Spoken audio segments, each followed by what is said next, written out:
നമസ്കാരം. Raf talk ഫുട്ബോളിലേക്ക് എവർക്കും സ്വാഗതം. വീട്ടാനുള്ളത് 3 ഗോളുകളുടെ കടം.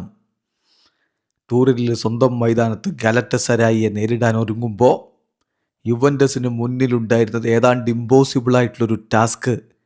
48-ാമത്തെ മിനിറ്റിൽ റെഡ് കാർഡ് കിട്ടി 10 പേരായിട്ട് ടീം ചുരുങ്ങി.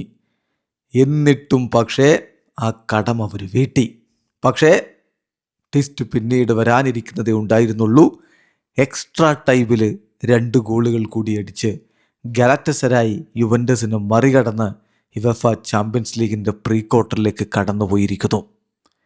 അഗ്രിഗേറ്റ് മത്സരം 5-7 ഗാലറ്റസരായി വിജയിച്ചിരിക്കുന്നത്. ആദ്യ പാദത്തിലെ വിജയമാണ് അവർക്ക് ഈ ഒരു ആശ്വാസം നേടിക്കൊടുത്തത്. 5-2 ആദ്യ പാദത്തിൽ ഗാലറ്റസരായി ജയിച്ചത്.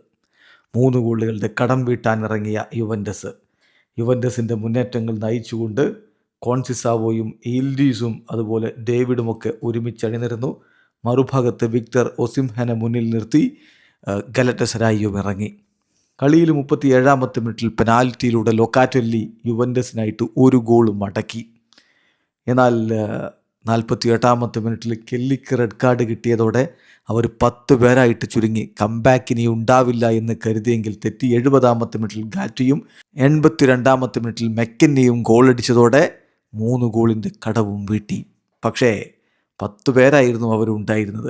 ആ ആളെണ്ണത്തിൻ്റെ അഡ്വാൻറ്റേജ് കൃത്യമായിട്ട് ഗാലറ്റസരായി എക്സ്ട്രാ ടൈമിൽ മുതലെടുത്തു.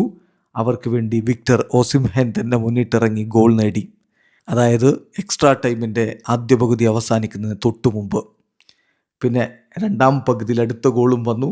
119-ാമത്തെ മിനിറ്റിൽ ഇൽമാസിൻ്റെ ഗോൾ കൂടി വന്നപ്പോൾ 5-7 തകർപ്പൻ ജയമാണ് ഗാലറ്റസരായി സ്വന്തമാക്കിയത്.